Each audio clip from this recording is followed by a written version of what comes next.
पहले भारत में और अब दुनिया में ईवीएम के खिलाफ आवाजें उठ रही हैं। देश में हरियाणा विधानसभा चुनाव हुए, लेकिन जो नतीजे हरियाणा के सामने आए उससे लोग खुश नजर नहीं आ रहे हैं। सुप्रीम कोर्ट में दोबारा चुनाव कराने के लिए याचिकाएं डाली जा रही हैं। ईवीएम की गड़बड़ी को लेकर आवाजें उठाई जा रही हैं, लेकिन ये आवाजें अब सिर्फ भारत में नहीं बल्कि सुपर पावर कहे जाने वाले अमेरिका में भी उठाई जा रही हैं। अमेरिका में भी ईवीएम को हटाने की मांग की जा रही है और ये मांग कोई और नहीं बल्कि टेक्नोलॉजी के महारथी, हजारों वैज्ञानिकों को नौकरी पर रखने वाले दुनिया के सबसे अमीरों में शामिल एलन मस्क उठा रहे हैं, जो ईवीएम को लेकर ऐसी बातें कर रहे हैं जिसे शायद भारत में भी सुना जाना चाहिए, ताकि ईवीएम को लेकर जो आवाजें भारत में उठती हैं उन आवाजों की मांगों को पूरा किया जा सके और ईवीएम की जांच हो सके। दरअसल हरियाणा में विधानसभा चुनाव हुए। चुनाव होने के बाद जो रिजल्ट सामने आया उसने सबको चौंका दिया। टीवी चैनल्स पर हरियाणा में कांग्रेस की लहर दिखाए जाने के बाद भी कांग्रेस हरियाणा हार गई और बीजेपी ने पूरी बहुमत के साथ सरकार बना ली, जिसके बाद फिर एक बार ईवीएम का मुद्दा लाइमलाइट में आ गया है। कांग्रेस की तरफ से नतीजों को लेकर नाराजगी जताई गई है, तो साथ ही हरियाणा में दोबारा चुनाव को लेकर याचिका भी दायर की गई है। लेकिन इन सब मुद्दों के बीच अमेरिका में भी ईवीएम हटाने की आवाज गूंज उठी है।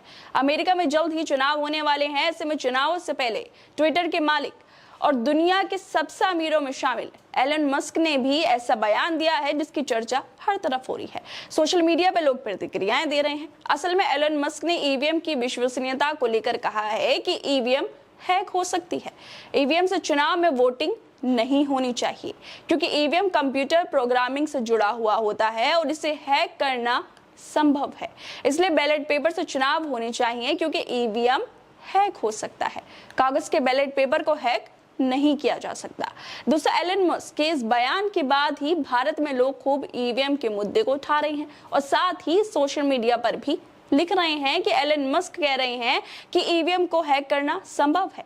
ईवीएम बनाने वाले ही ईवीएम का विरोध कर रहे हैं और हमारे यहाँ इलेक्शन कमीशन ऑफ इंडिया और सुप्रीम कोर्ट कहता है कि ये हैक नहीं हो सकता। इसके अलावा कुछ लोगों का कहना है कि भारत में ईवीएम को लेकर कुछ नहीं बोल सकते। कुछ लोगों ने यह भी लिखा कि दुनिया का कितना भी पावरफुल व्यक्ति ईवीएम के खिलाफ बोले, भारत की जनता को कोई फायदा नहीं मिलने वाला। जब तक हमारा सुप्रीम कोर्ट चुप है तब तक किसी भी तरह का विरोध बेकार है। कुछ लोगों का यह भी कहना है कि एलन मस्क बोल रहे हैं कि ईवीएम हैक हो सकती है, कागज के बैलेट पेपर को हैक नहीं किया जा सकता। ये बात सुनकर अभी रोटी पर गोबर लगाकर खाने वाले भक्त सब साथ आते ही होंगे और ईवीएम को फुल प्रूफ बताएंगे और कहेंगे कि ईवीएम हैक नहीं हो सकती है।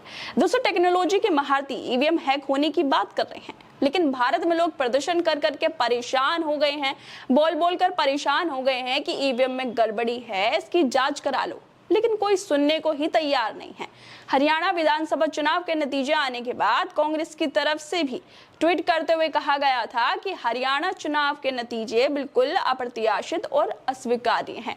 हिसार, महेंद्रगढ़ और पानीपत जिलों से लगातार शिकायतें आ रही हैं कि यहाँ ईवीएम की बैटरी 99% थी। इन जगहों पर कांग्रेस को हराने वाले नतीजे आए।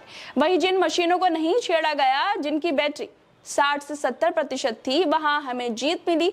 हम इन सारी शिकायतों को लेकर चुनाव आयोग जाएंगे। ये तंत्र की जीत है और लोकतंत्र की हार है। हम इसे स्वीकार नहीं कर सकते। कांग्रेस के अलावा शिवसेना यूबीटी सांसद संजय राउत ने भी ईवीएम को लेकर सवाल उठाए थे।